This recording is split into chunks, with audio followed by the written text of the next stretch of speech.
Hi friends, எல்லாம் எப்படி இருக்கீங்க? இன்றைக்கி நம்ம பார்க்க போகிற ஸ்கிரிப்டு திருவண்ணாமலையில் அமாவாசை அன்னைக்கு கிரிவலம் செல்வது நன்மையா தீமையா? பொதுவாகவே பஞ்சபூத ஸ்தலங்களில் நெருப்பு ஸ்தலமாகவும் ஈசனே மழையாக அமர்ந்திருக்கும் புண்ணிய பூமி தான் நம்ம திருவண்ணாமலை.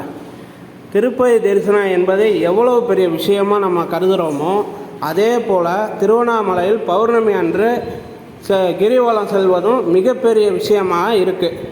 ஒரு 4-5 வருஷத்துக்கு முன்பு வர திருவண்ணாமலை பௌர்ணமி கிரிவலம் என்று சொன்னாலே கார்த்திகை மாத பௌர்ணமியும் சித்ரா பௌர்ணமியும் தான் பெரும்பாலானவர்களுக்கு நினைவில் வரும்.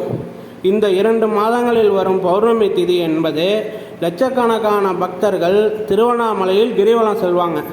ஆனால் ஒவ்வொரு மாத பௌர்ணமியின் போதும் கணக்கில் அடங்காத பக்தர்கள் கிரிவலம் செல்ல வேண்டும் என்று திருவண்ணாமலைக்கு வராங்க. பௌர்ணமியில் ஏன் கிரிவலம் செல்ல வேண்டும் என்று நினச்சோம்னா, பௌர்ணமி அன்னைக்கு மட்டும்தான், எந்த நியதியும் கிடையாது. எல்லா நாட்களுமே கிரிவலம் செல்வதற்கு உகந்த நாள் தான். அதில் எந்தவித பிரச்சனையும் கிடையாது.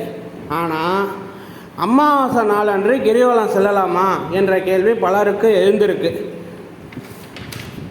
பொதுவாகவே அமாவாசை நாளன்று கிரிவலம் செல்லக்கூடாது என்று பண்டிதர்கள் கூறியுள்ளனர். குடும்ப வாழ்வில் இருப்பவர்கள், திருமணத்திற்கு காத்திருப்பவர்கள், இளைஞர்கள், மாணவர்கள் என்று குடும்பத்துடன் இணைந்து வாழ்பவர்கள் மற்றும் திருமண பந்தத்தில் இருப்பவர்கள் யாருமே அமாவாசை அன்று திருவண்ணாமலை வரை கிரிவலம் செல்லக்கூடாது என்று கூறப்படுகிறது. தன் வாழ்க்கையை முழுக்க ஆன்மீகம் நோக்கி செல்ல இருப்பவர்கள் மட்டும்தான் அமாவாசை அன்னைக்கு கிரிவலம் செல்லலாம்னு சொல்லியிருக்காங்க. திருவண்ணாமலை கிரிவல பாதையில் அமாவாசை அன்று நிலவின் ஒளி சுத்தமாக தெரியாது. இதனால் பௌர்ணமி அன்று கிடைக்கக்கூடிய சந்திரனின் குளிர்ச்சி மற்றும் அதனால் ஏற்படக்கூடிய நேர்மறையான ஆற்றல்கள் அமாவாசை அன்று கிடைக்காது என்பது குறிப்பிடத்தக்கது.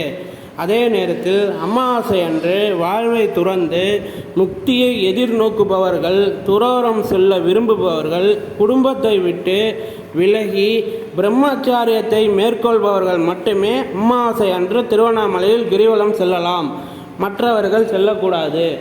எனவே இதிலேருந்து நான் சொல்ல வர்றது, அமாவாசை அன்னைக்கு குடும்பத்தில் இருக்கிறவங்க யாரும் கிரிவலம் போகாதீங்க.